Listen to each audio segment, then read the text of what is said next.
Bonjour, bienvenue dans ce nouvel épisode de Bulle de Sage-Femme. Aujourd'hui, c'est un épisode que j'ai travaillé avec Grandir Nature, notre partenaire, avec qui vous pouvez bénéficier de produits autour de l'allaitement, du maternage, sur leur site belge grandirnature.be et où vous pouvez bénéficier de 15% de réduction avec le code BULLE15 que je vous remettrai en description dans cet épisode. Grandir Nature, c'est une entreprise spécialisée dans la location de tire-lait qui s'est installée aussi en Belgique depuis quelques mois et qui vous propose justement des tire-laits de qualité.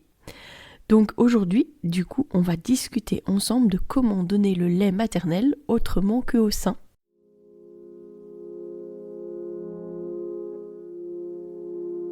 Bienvenue dans Bulle de Sage-Femme, le podcast qui déconstruit les croyances, démystifie les peurs sociétales, redonne toute sa place à la physiologie des femmes qui savent enfanter dans leur pleine puissance, mais aussi des bébés qui savent se mettre au monde.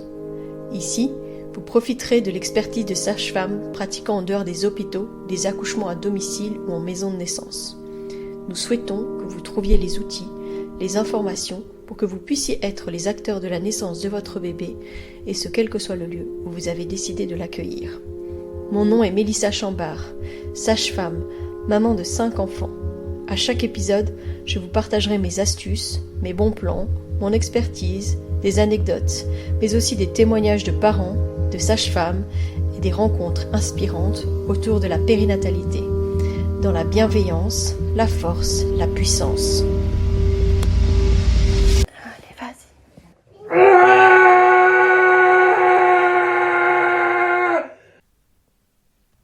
Alors on peut avoir besoin de donner le lait autrement qu'au sein si par exemple la maman doit s'absenter et a besoin qu'on puisse donner du lait à son bébé le temps où elle est absente. Les astuces que je vais vous donner, ça peut être aussi parce que le bébé refuse de prendre le lait avec le biberon.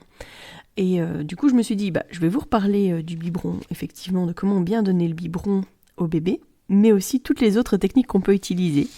À la fin de cet épisode, vous saurez comment donner le lait maternel autrement qu'au sein, en toute confiance et en toute sécurité. J'ai déjà rencontré des bébés et j'ai moi-même eu des bébés justement qui avaient du mal à prendre le lait autrement qu'au sein, autrement qu'à la source. Et c'est vrai qu'au moment de l'entrée en crèche, c'est toujours assez stressant de se dire qu'on n'aura peut-être pas de moyen en fait de donner le lait au bébé. Alors déjà, je vais vous rappeler comment est-ce qu'on conserve le lait. Parce que déjà, c'est hyper important quand on ne le donne pas directement au sein, de savoir comment est-ce qu'on garde le lait. Donc concrètement, si vous allez vous absenter que quelques heures, vous pouvez très bien tirer votre lait et le laisser à température ambiante si la température extérieure est entre 16 et 25 degrés. Si c'est pendant un temps de maximum 3-4 heures, alors vous pouvez laisser le lait à température ambiante, puisqu'on dit que le lait est OK pendant 4 heures à température ambiante dans cette température-là. Alors au-delà, en fait, les bactéries se seront trop développées et donc on ne peut pas utiliser ce lait. Alors si vous tirez votre lait puis que vous devez le mettre au réfrigérateur, vous devez toujours le mettre dans le fond de votre frigo, près du bac à légumes. Jamais dans la porte du réfrigérateur parce qu'à chaque fois qu'on l'ouvre, il y a un petit écart de température et donc la conservation sera moins optimale. On peut conserver le lait pendant 3 jours dans le frigo. Si vous tirez régulièrement et que vous voulez faire un plus grand biberon, rien ne vous empêche de remettre du lait tiré à l'intérieur de votre contenant, mais il faut attendre qu'il soit d'abord à température réfrigérée. Ça veut dire quoi concrètement ? Vous avez votre pot dans lequel vous avez le lait que vous aviez tiré par exemple au matin, et vous avez tiré à midi. Pour pouvoir le mettre à l'intérieur du premier pot, vous allez simplement mettre le deuxième pot dans le frigo, et une fois qu'il sera refroidi, alors vous pourrez le reverser avec le premier lait. Si vous conservez votre lait au frigo, et même à température ambiante, vous allez voir que votre lait va avoir tendance à se déphaser. Ça veut dire qu'il va y avoir le gras qui va aller au-dessus et en dessous l'eau. Ne pas s'inquiéter, ça ne veut pas dire que le lait n'est plus bon, par contre ça veut dire qu'il va falloir réémulsionner le lait avant de le donner au bébé. Donc vous allez tout simplement l'agiter tranquillement, pas trop rapidement, pour que le lait se réhomogénéise. Si vous conservez le lait au congélateur à moins 18 degrés, il sera valable pendant 6 mois. Alors, pour ma petite astuce pour congeler le lait maternel, c'est d'utiliser les sachets de conservation de lait maternel. Alors, je suis zéro déchet Et pourtant, je vous dis de parler d'utiliser des sachets de congélation. C'est tout simplement parce que ça prendra beaucoup moins de place dans votre congélateur. Si vous utilisez les petits contenants qu'on a souvent dans les maternités ou les autres contenants que vous pouvez aussi acheter dans le commerce, dans des petits pots, etc., ça va prendre très vite beaucoup de place dans votre congélateur et vous ne saurez même plus ajouter vos petits pois, tellement il peut potentiellement y en avoir. En revanche, si vous utilisez les sachets de conservation, c'est beaucoup plus facile parce que si vous congelez votre lait de manière horizontale, donc vous couchez votre sachet de lait maternel le temps qu'il se congèle, qu'il devienne solide, et ensuite vous pouvez le ranger par exemple dans un bac où vous avez mis les sachets de lait maternel les uns derrière les autres au fur et à mesure. Ça veut dire que vous savez du coup d'office que c'est le premier sachet qu'il faut prendre en premier, puisque ça sera le lait le plus ancien. L'avantage également d'utiliser ces sachets de congélation, c'est que du coup la couche de lait est assez fine, et donc le lait maternel est beaucoup plus facile à dégeler que dans un petit pot où ça va faire un bloc de lait. Ici ça va faire comme une plaque moins épaisse et donc plus facile à dégeler même sous de l'eau chaude. Voilà pour l'astuce du jour. Pour éviter de gaspiller, notamment quand vous êtes en phase où vous allez voir comment prend votre bébé le lait que vous tirez, ne faites pas des gros sachets ou des gros bibis de lait maternel. Pourquoi ? Parce que c'est précieux. On dit que c'est de l'or, on dit que c'est l'or blanc. Le lait maternel, ça a une valeur très très importante et les mamans qui tirent le savent très bien à quel point parfois c'est fastidieux de tirer son lait, que c'est du travail pour pouvoir le faire, et donc perdre du lait maternel parce qu'on en a trop réchauffé pour en donner au bébé qui n'aura pas tout bu, c'est tellement dommage. Donc autant faire des petites quantités au départ, voir un peu comment votre bébé boit. Évidemment, si après votre bébé boit au biberon des très grosses quantités, alors vous vous posez plus trop de questions et vous faites des biberons en conséquence. Mais vraiment, si jamais c'est le début, ne faites pas des gros contenants, plutôt des petits que vous pourrez utiliser petit à petit et ne pas perdre de lait maternel. Quand vous remplissez vos sachets ou vos petits pots de congélation pour mettre dans le congélateur le lait maternel, ne les remplissez jamais à plus qu'aux 3/4 parce que quand le lait va congeler, il va augmenter de volume et donc vous pourriez avoir des problèmes si vous aviez trop rempli votre contenant. Ça me rappelle aussi que du coup, si vous utilisez des biberons en verre, faites aussi attention à ça parce que par contre, votre biberon pourrait casser si vous l'avez trop rempli. Essayez de mettre toujours votre contenant, votre sachet, etc. dans la partie la plus froide du congélateur. Et attention, si vous avez un congélateur auto-dégivrant, de ne pas mettre en contact votre lait maternel avec les plaques parce que du coup, il y aura tendance à être dégelé, regelé, ce qui est vraiment très mauvais. Pour ce qui est de dégeler le lait maternel, si jamais vous l'avez congelé, le plus facile est simplement de le passer sous l'eau chaude, comme je vous l'ai expliqué. Donc ça ne doit pas être de l'eau à très forte température, mais tout simplement sous l'eau chaude, il va dégeler tout doucement, tranquillement.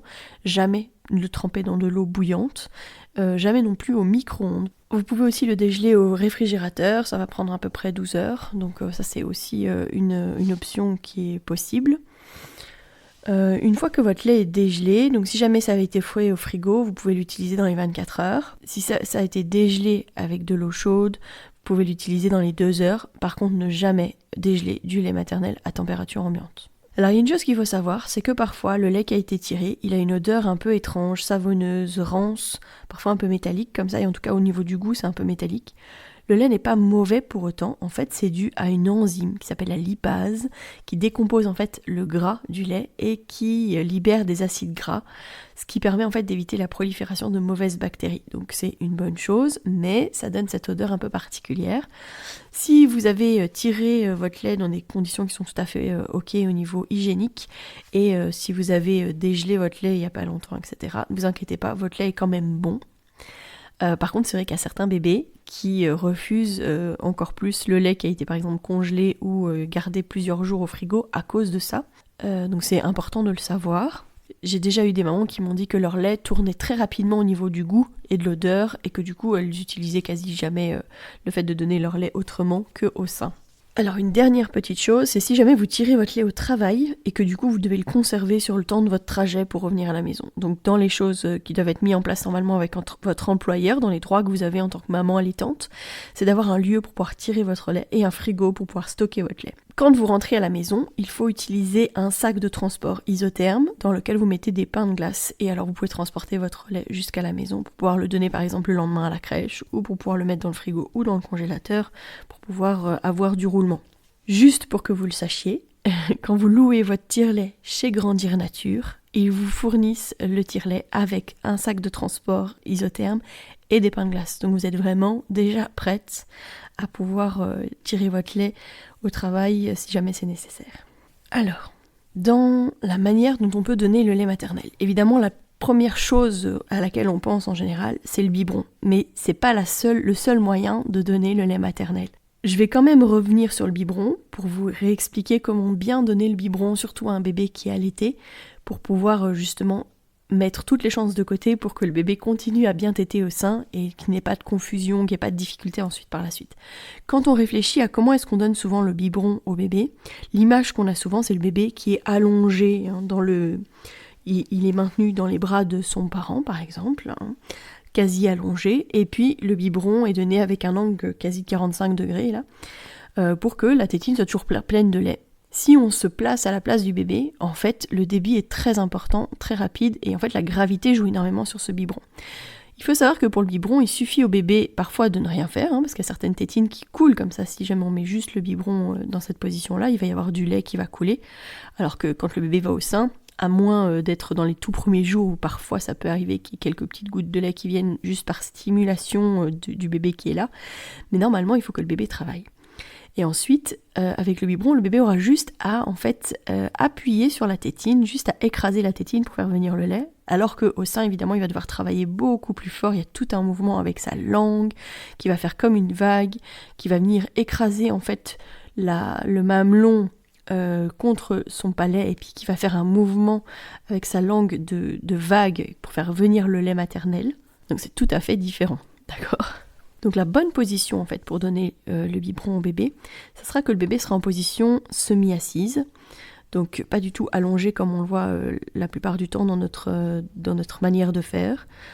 Donc le bébé est en position semi-assise et quand on présente le biberon, on va d'abord mettre la tétine, qui sera une tétine à débit lent, au niveau de sa lèvre supérieure. Pourquoi ? Parce qu'en fait on va essayer de le stimuler pour qu'il ouvre lui-même sa bouche. Et non pas fourrer le biberon dans sa bouche comme on peut voir souvent où on vient limite glisser un peu la tétine à l'intérieur de la bouche du bébé. Non, là on va venir vraiment passer la tétine sur le dessus de sa lèvre supérieure, un peu comme on le fait parfois avec le mamelon pour les pousser à faire une grande bouche, et que le bébé prenne le biberon de lui-même. On va ensuite placer le biberon quasi à l'horizontale, avec toujours effectivement du lait dans la tétine, mais quasi à l'horizontale pour que justement le débit soit encore plus lent, que la vitesse d'écoulement soit plus lente et qu'on puisse respecter vraiment le rythme du bébé. Que le bébé puisse faire des pauses, si jamais c'est nécessaire on retire un petit peu le biberon pour qu'il fasse une pause et puis on peut recommencer tout simplement. Dans les biberons en tant que tels, il n'y a pas vraiment de grande différence par rapport au fait de donner le biberon au bébé. Par contre, dans les tétines, il y a de grandes différences, que ce soit dans les formes, dans les matériaux qui sont utilisés, et parfois dans la technicité, parce qu'il existe des tétines un petit peu plus sophistiquées qui permettent de faire en sorte que le bébé doive travailler beaucoup plus sur la tétine pour pouvoir faire venir le lait. Donc ça, c'est vraiment très important. Alors, dans les autres méthodes que vous pouvez utiliser pour donner le lait maternel autrement qu'au biberon, j'entends bien que c'est beaucoup plus facile au biberon, en général, quand on doit supplémenter son bébé quand on n'est pas là. Mais si jamais vous voulez donner du lait maternel à un bébé qui est encore très petit et pour lequel vous ne voulez pas introduire de biberon, vous pouvez utiliser les techniques que je vais vous donner, et ça peut également être utilisé pour des bébés qui refusent le biberon. Donc, une des premières choses qu'on propose, c'est tout simplement la tasse ou le godet. Donc ça, c'est une technique qu'il faut acquérir au départ. C'est vrai que c'est pas toujours facile, mais en fait, on va proposer au bébé, au godet, des petites quantités de lait au fur et à mesure, et en fait, le bébé va venir laper le lait, boire tout doucement le lait. Ça peut sembler un peu fastidieux, mais c'est assez intéressant et assez impressionnant en fait de voir à quel point même un nouveau-né, il existe des vidéos sur internet où on voit vraiment des nouveau-nés qui gèrent très très bien le godet. Donc il y a vraiment moyen de pouvoir le faire très facilement. On risque de perdre un petit peu plus de lait maternel dans cette situation-là parce que parfois le lait coule un petit peu plus sur le côté de la bouche. Donc vraiment il y a une technique pour pouvoir faire ça. Merci l'église de Feluy. Alors ensuite, on peut aussi donner à la cuillère, ce qui est assez long et fastidieux, ça pour un bébé qui est déjà un peu plus grand et qui accepte de prendre à la cuillère.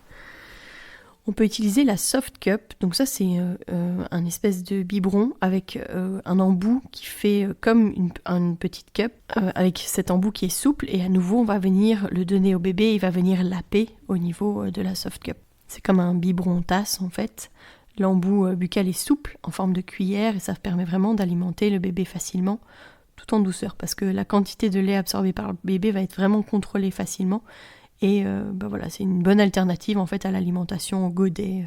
Une fois qu'on a pris l'habitude, c'est assez facile. Et à l'intérieur, il y a une membrane de valve anti-reflux qui est située entre le biberon et l'embout de la soft cup.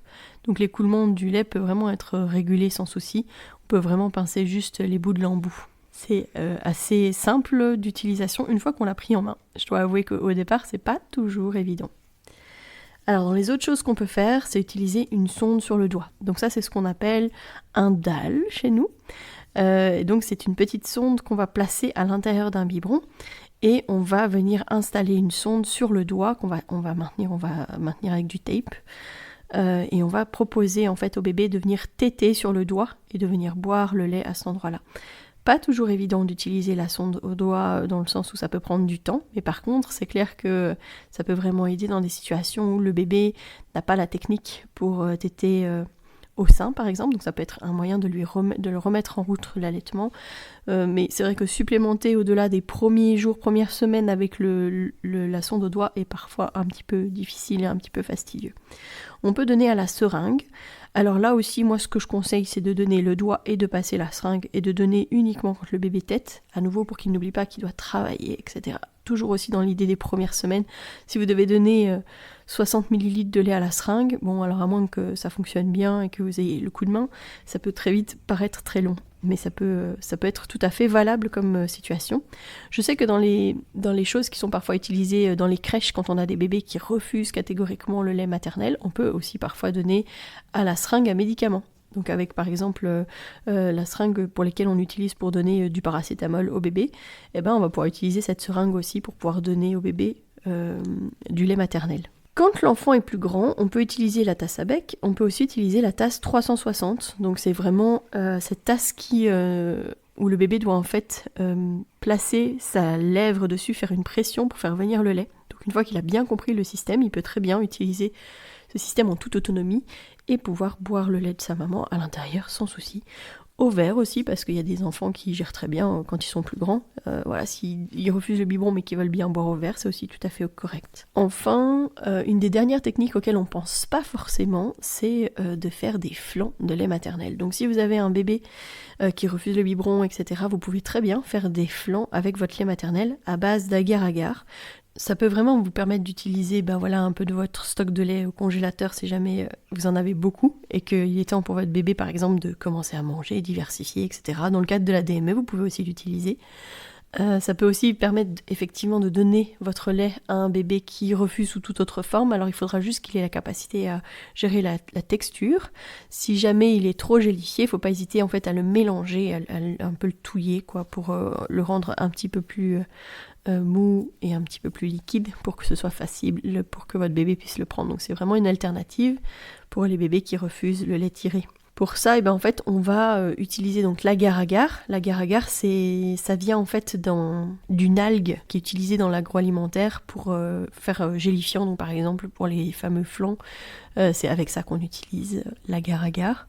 Donc on peut vraiment faire des flancs tout à fait nature, donc juste avec le lait maternel. On peut aussi mettre un petit peu de vanille, il y a des mamans qui mettent un petit peu de fruits mixés, etc. Donc il y a vraiment moyen aussi de se faire plaisir, de faire des petites recettes sympathiques, surtout quand le bébé est plus grand et commence à être diversifié. Ça peut être un moyen d'utiliser le lait sans souci.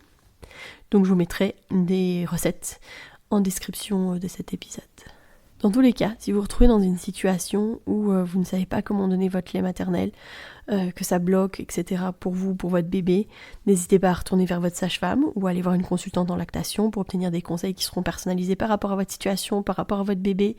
N'hésitez pas non plus à aller visiter le site de notre partenaire Grandir Nature qui transmet pas mal d'informations, où vous pouvez aussi avoir des conseils par rapport aux produits et qui propose justement plein d'alternatives, que ce soit des tétines, des sachets de conservation, etc. et pour lesquels vous pouvez vraiment bénéficier de cette réduction de 15% avec le code BULLE15. Voilà, j'espère que cet épisode vous a plu, vous a donné vraiment toutes les informations dont vous aviez besoin, surtout sur les différentes techniques pour pouvoir donner le lait maternel, donc la tasse ou le godet, la soft cup, le sonde sur le doigt, la seringue, la cuillère, la tasse 360 ou la tasse à bec, le petit verre et aussi le flanc au lait maternel. Voilà, je vous donne rendez-vous mercredi pour le premier épisode Questionner la sage-femme. J'ai bien hâte du coup que ce deuxième épisode par semaine se mette en place et n'hésitez pas à m'envoyer vos questions, que ce soit en message privé sur Instagram à Bulle de Sage-Femme Podcast, mais aussi par mail à Melissa avec un y.chambard avec un d @gmail.com. Je vous donne rendez-vous donc mercredi et d'ici là, portez-vous bien.